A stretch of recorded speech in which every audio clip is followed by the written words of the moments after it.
Baptiste Liger, Repas de mort de Dimitri Bortnikov chez Alia, vous a impressionné? Ah bah c'est tout simplement mon roman préféré français de la rentrée. Enfin je dis français, l'auteur est russe et jusqu'alors il écrivait en russe. Donc évidemment Ouais. c'est...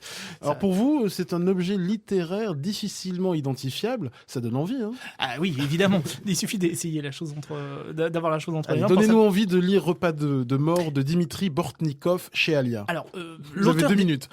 L'auteur définit ce roman, qui est son premier en français. D'ailleurs, il a déjà été primé en Russie. Enfin voilà, c'est une grande tradition. Ces auteurs russes, comme beaucoup, enfin voilà, qui se mettent au français.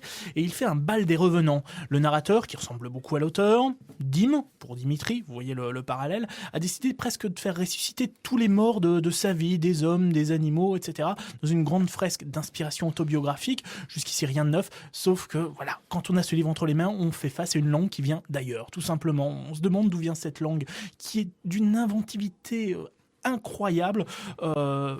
Vous avez des phrases qui ne ressemblent absolument à rien de connu. On ne dira jamais à quel point le renouveau de la langue française passe par ces auteurs francophones. On a eu plein d'auteurs africains ou antillais qui nous ont donné des résultats absolument passionnants dans les années 90 et 2000 notamment. Là, il nous faut un russe, ce Bortnikov.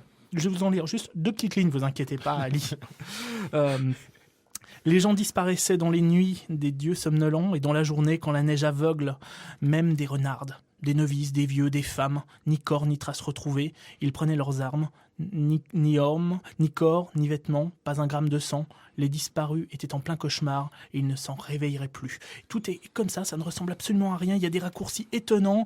Je suis absolument emballé par ce Dimitri Bortnikov, ce croisement entre, disons, Régis Geoffrey, Calafert, avec un peu d'Elfried Jelinek et beaucoup de vodka. C'est formidable. Repas de mort, c'est un peu l'équivalent de l'année dernière d'Olivier Rosenthal. Vous savez, cet objet atypique. Prix du livre inter.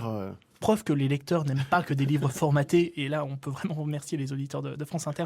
Jetez-vous sur ce Repas de mort, ça ne ressemble à rien et ça vous hantera pendant des semaines. Donc si vous aimez les romans d'Olivier Rosenthal, prix du livre inter, vous aimerez peut-être Repas de mort Vous aimerez forcément. Repas de mort de Dimitri Bortnikov, publié chez Alia.